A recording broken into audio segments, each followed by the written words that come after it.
Welcome back to the show, everyone. Concerned Citizens hosts and New York Times investigative reporter David Enrich. Sounds very interesting, and I think you're going to want to know what goes on behind the scenes there. Here to give us all the details, we welcome Jonathan Adler to the show. And thanks for this opportunity. Thank you for coming. This book sounds highly intense, but before we get into your next meeting and book discussion, tell us a little bit about Concerned Citizens. Well, Concerned Citizens was formed as a group in 1981.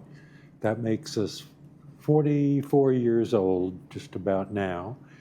And it was originally called Concerned Citizens for Peace because it focused on the proliferation of nuclear weapons. And the purposes have expanded to include good government, economic and social justice, protection of the environment. And we do this in a monthly program, 2 programs actually per month, with a speaker and talking about issues and books and often lively discussion. So it's a group that is committed to those purposes. Okay. How did you get involved personally? What was the draw for you? Well, I arrived down here in what was then called Leisure World at the end of 2002, and I looked around and found a couple of groups that fit my things that I'd been involved in my career up until then, and sure enough, Concerned Citizens was one of them. And I must say that at the time, they had, and Leisure World had, what was called a discussion group. And people would come together once a week and sit around and talk about what the government should be doing, but doing nothing about making that happen. So before long, I said, well, let's transform the discussion group into an action group and start taking some action with our elected officials. And that became part of Concerned Citizens, and I was asked to and did become the chair of that, what we then called Legislative Action Committee. Fantastic. So you've got a long-term involvement with it. Yes, indeed. And, you know, the expression, tout ça change, tout c'est la même chose, everything changes, but everything is still the same. Stays the same. It's interesting. 20 some odd years later, we're still dealing with some of the same problems. You know, Jonathan, they've talked about throughout my lifetime, it's always been the same problems. And it's interesting how just the decades come and go, but the problems are still the same. So let's talk about your book talk. This Sure. sounds very interesting. Murder, the Truth, Fear, and the First Amendment. Secret campaign to protect the powerful. Well, I might have written a different title for the book, but what it suggests is the overriding issue about freedom of the press and the First Amendment and fear, frankly. Right. Which is a case, a 1964 case. How could a Supreme Court decision in 1964 involving the New York Times and a Montgomery, Alabama police commissioner have become the pillar that protects freedom of the press and freedom of speech through the media and the press?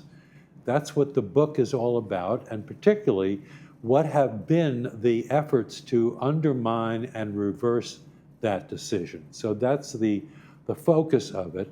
And I come to that from a perspective of civil liberties and freedom of the press. I was a law clerk to a California Supreme Court justice, and I directed a public interest law firm and founded a group of pro bono volunteer attorneys in New York, and its civil liberties program within that. So I've been involved in the First Amendment and freedom of the press and of speech for quite a while, and that that's what I bring to this particular discussion. Why do you think that there's so much conflict trying to overturn that? Because it does not serve the interests of those who would rather have the press not continue to be such a pillar of democracy and freedom, and causing trouble for public figures, who I shall not name at the moment, but it has been more convenient for people who would rather not be investigated, not reported on, and not have the media and the press reporting and investigating on public opinion, and therefore make it easier to sue and intimidate the media. And we see that, in today's headlines, where there's a lawsuit against CBS News for editing, an interview with Kamala Harris, and against ABC for George Stephanopoulos, using language of a judge in a New York criminal case that involved actually technically sexual assault, but I think he may have called rape, and a suit against a very respected Iowa pollster whose poll did not come out the way a candidate expected. So there's no merit to any of these lawsuits, but it's very costly to the media to defend them, and therefore they're very cautious about what they say and report, and really get into self-censorship. So that's kind of it in a nutshell, which is a big nut. Oh my goodness, this is a broad topic to talk about. We could go on for days. Yes. So that's exciting that your guest, David Enrich, will be joining the group via Zoom. Is that correct? Interactive Zoom, yes, he's Zooming in, and he's able to see us and hear us, and we're able to see and hear him. So the Q&A will be interactive, yes. Okay, and your meeting is Thursday, June 19th at 2 p.m. Now, is it... In Clubhouse 1. In Clubhouse 1. Jonathan, is it just the members of the club who can attend this event? Any resident of Laguna Woods Village, any club, and their guests, and guests of guests.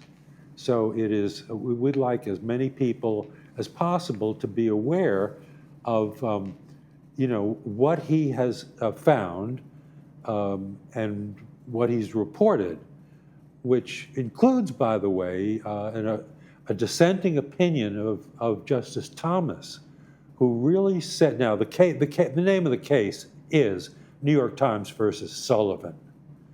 And the basic rule, which I guess I haven't said yet, is that in a suit for defamation, when it's written, it's called libel.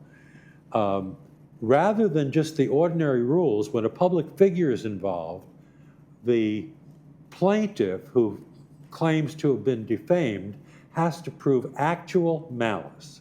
In other words, that the reporter knew that what was being reported was false or was recklessly disregarding what the truth was. And that rule has protected the media against a lot of lawsuits that would otherwise make them very timid and not serve the purposes of our founders. Madison and Jefferson, Madison and others have said that the First Amendment, freedom of the press, freedom of speech, is the basis for all other rights and issues and positions, because it allows democracy to operate. And that's what we'd like people to understand, the importance of it and the fact that it really is under threat. And the Supreme Court may very well be taking on a case that attacks New York Times versus Sullivan and makes it easier for the media and the press to be sued, therefore to be faced with the prospect of going financially bankrupt, spending themselves into oblivion, or paying a huge settlement, and therefore being very timid and cautious about what they report. Wow. All right, Jonathan. Well, that was quite informative. I wish you a very successful speaker engagement. Again, Thursday, June 19th, 2 p.m., Clubhouse 1. Thank you so much for joining us today. Well, thanks for this opportunity to Appreciate it. invite people to attend. Of course, of course. You're watching This Day on Village TV. We'll be back after these messages.